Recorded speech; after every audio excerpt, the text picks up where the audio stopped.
MG, partenaire conseil des entrepreneurs.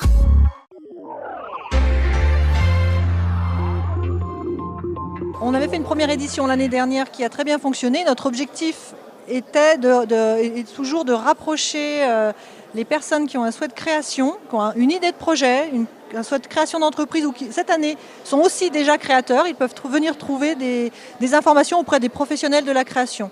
Vous voyez derrière nous, il y a plus d'une quinzaine de stands et de professionnels qui sont à leur écoute, en passant de l'URSSAF, le comptable, le notaire, les avocats, les chambres des métiers, de l'agriculture et d'autres que vous pouvez venir voir au salon. On travaille beaucoup sur l'émergence du projet lorsqu'on a les personnes, donc les demandeurs d'emploi en entretien, puisque nous, il faut qu'ils soient donc inscrits.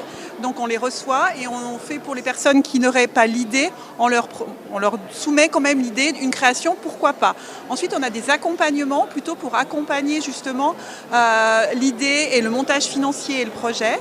Et ensuite, on peut les mettre sur vraiment les chambres consulaires ou d'autres partenaires qui vont vraiment monter le projet plus amont. On a plus qu'un suivi puisque notre rôle, c'est vraiment d'arriver du début du projet, une fois qu'ils ont leur projet, de l'information, les accompagner dans la réalisation, c'est-à-dire aussi de la formation pour certains et de l'accompagnement individuel, notamment via donc des crash tests et des recherches de financement avec des financeurs, des organismes de financement qui sont tous là aujourd'hui et des partenaires privés ainsi que de l'accompagnement individuel. La création d'entreprise en Savoie, c'est 4500 immatriculations l'année dernière, tout secteur d'activité, toutes professions confondues.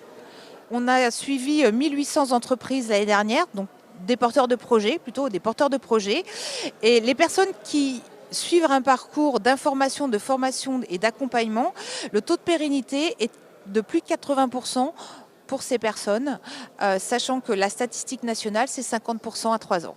J'ai décidé, après un licenciement économique, de reprendre une formation dans mes études et puis me dire pourquoi pas me lancer. Donc en premier temps, en complément de salaire. Je vais quand même garder un mi-temps et voilà. Et puis dès que des projets se présentent, pouvoir être facturé et pouvoir en vivre par la suite. Ça fait plusieurs mois que je suis sur le projet d'une création d'entreprise, donc en micro-entreprise, à la Chambre des métiers et de l'artisanal, en tant que graphiste et illustratrice freelance. Se lancer, on a toujours un peu peur et des fois on a besoin d'être accompagné parce qu'on va avoir le statut d'un patron. Même si on est son propre patron, c'est pas toujours rassurant. C'était votre reportage Savoie News avec MG, partenaire des entrepreneurs.